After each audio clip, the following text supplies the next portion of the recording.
Oh, pew pew pew pew. Hello, Brick Fanatics. Right then, The Ghost and the Phantom 2.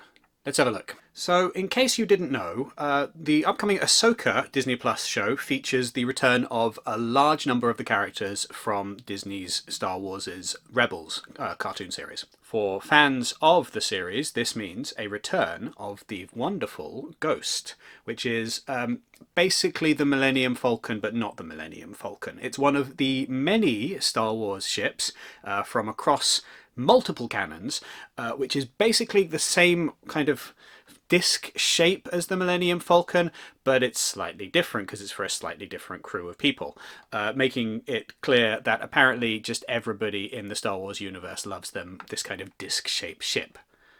This being the case, the Lego set, the Ghost and the Phantom 2, because it does come with the detachable Phantom 2,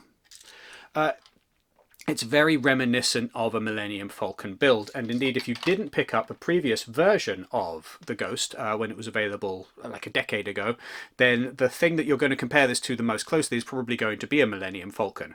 This is not the largest of large LEGO Star Wars sets, it's not one of the kind of UCS enormous builds.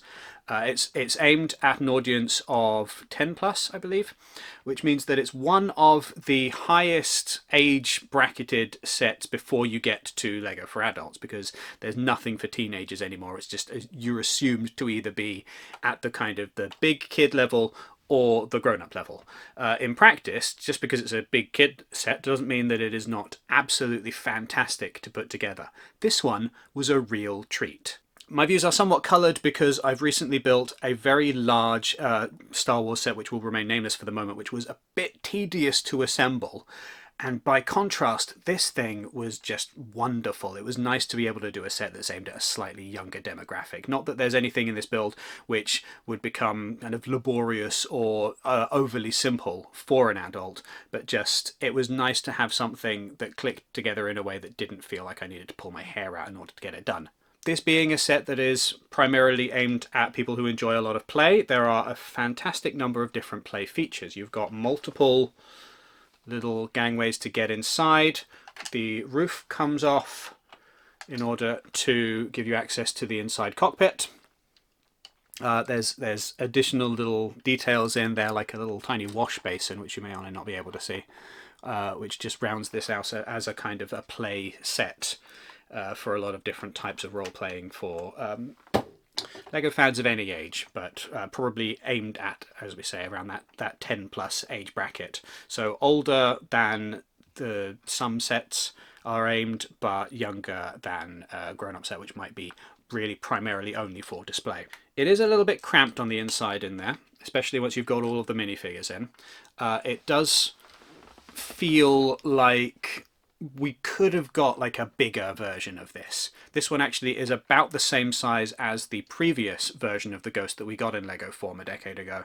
There's not much in it in terms of the kind of the dimensions of the set. It's basically the same.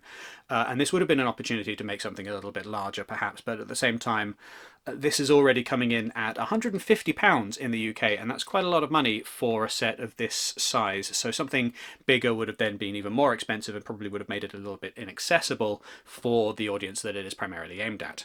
It's just a neat set though, like it's a lot of fun to put together. You'll notice that unlike a lot of Star Wars ships that get the Lego treatment, this is not all just various shades of grey.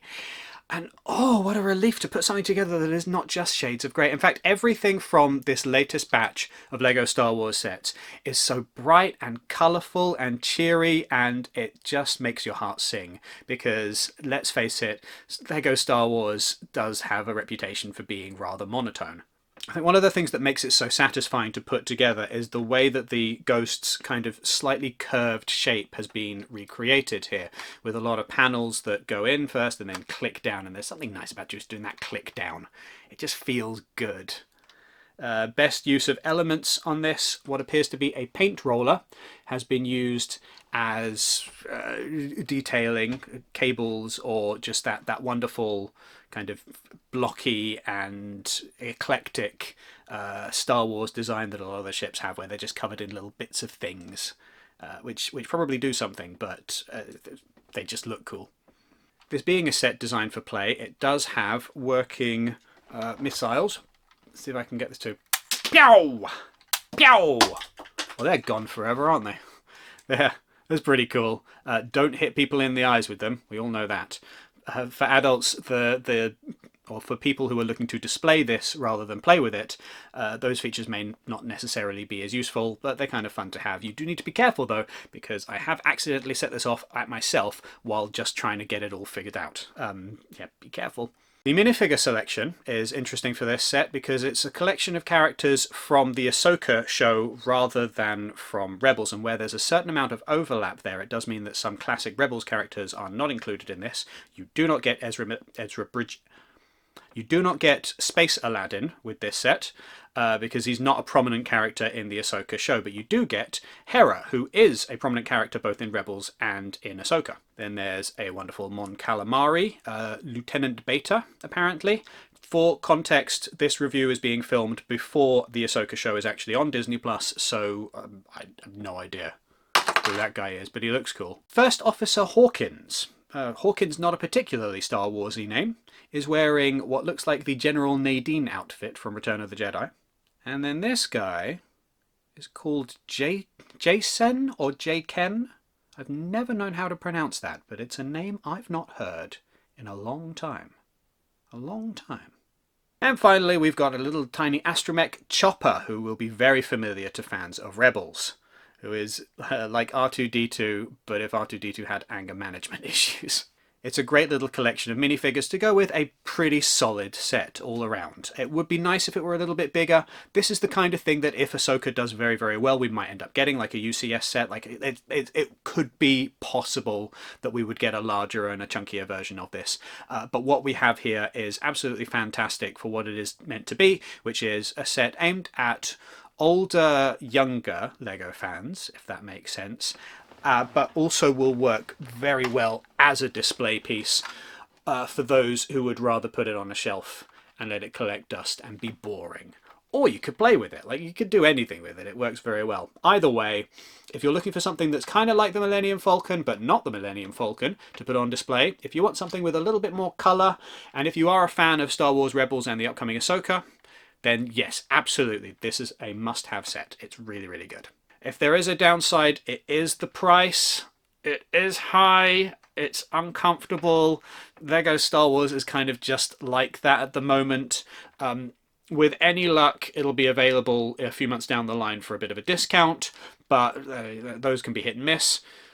If you are interested in getting this for cheap, it is worth checking out the Brick Fanatics website, where we have a big list of all of the deals and offers that are available for all LEGO sets that are currently on the market. So you can do your best to find the best possible deal if you want to get it for a little bit cheaper. That's absolutely worth doing.